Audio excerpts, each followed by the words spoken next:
এই প্রবাসে নতুন যারা আসছেন তারা সহজে হাল ছাড়বেন।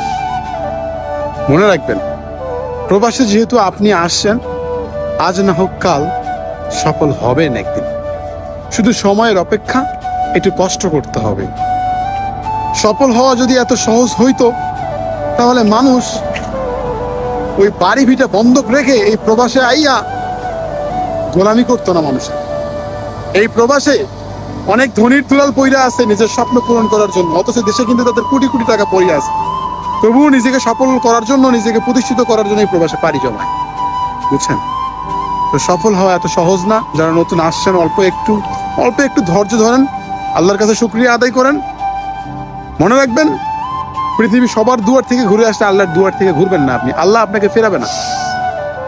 আপনি, আমি, আমরা মধ্যবিত্ত যারা, তারা কিন্তু সবসময় ঋণ করেই প্রবাসে আসি।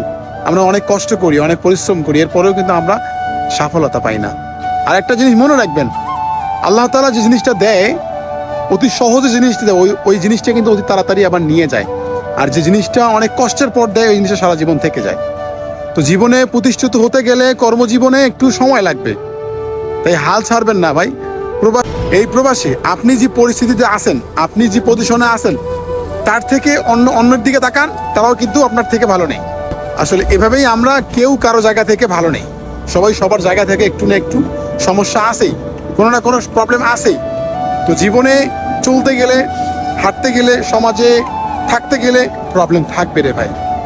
চলাফেরা, প্রতিষ্ঠিত হওয়া, স্বপ্ন পূরণ করা এত যদি সোজাই হইতো, তাহলে মানুষ এই সোনার শরীর নষ্ট কইরা মানুষের গোলামি করতো না রে ভাই। ঠিক আছে?